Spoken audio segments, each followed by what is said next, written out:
Vieš, niekedy mám pocit, že som na duchovnej ceste už 100 životov a stále neviem, čo to vlastne znamená byť slobodný.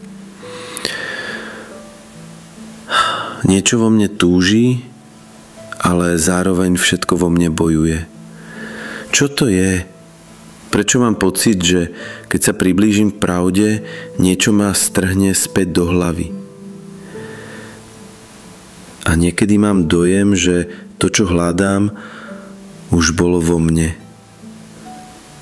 Ale potom ma zomkne strach, že to celé len predstieram, že sa iba klamem, že som voľný. Prečo sa nedokážem jednoducho vzdať všetkého a povedať hotovo, som slobodný? Čo mi v tom reálne bráni? Úprimne, reálne ti nebráni nič. Pravda ťa volá nie ako nejaký cieľ v budúcnosti, ale skôr ako spomienka na to, čo už si. A samozrejme, že všetko, čo si doteraz myslel, že si, nemá záujem zmiznúť len tak. Sloboda nie je nový stav. Je to návrat domov ešte pred myšlienkou, že si niekam odišiel. Myseľ sa bráni. Nie preto, že si zlý alebo neschopný, ale preto, že jej celý svet sa začína rozpadať, keď sa dotkneš pravdy. A ego má len jednu úlohu.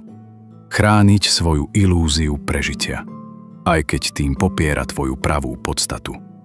Ty však nie si to ego. Si ten, kto to všetko ticho vníma, aj myšlienky o klamaní, aj strach z predstierania, aj pochybnosti o ceste.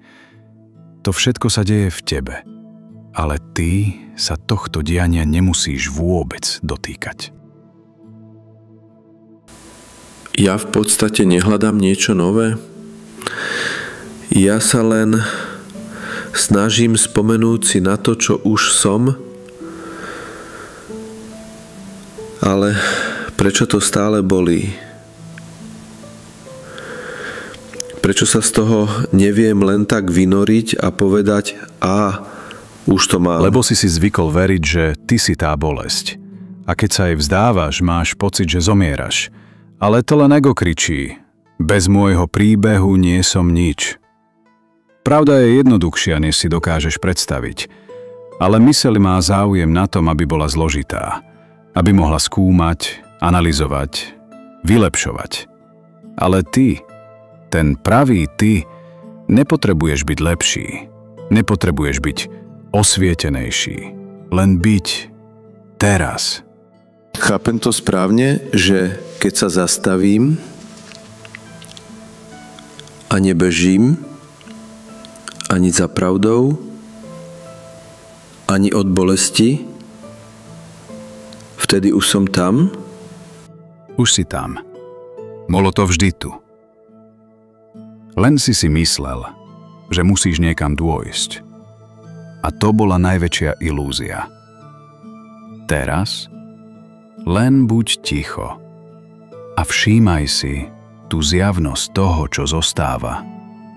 Keď už nič nehľadáš, takto znie návrat domov.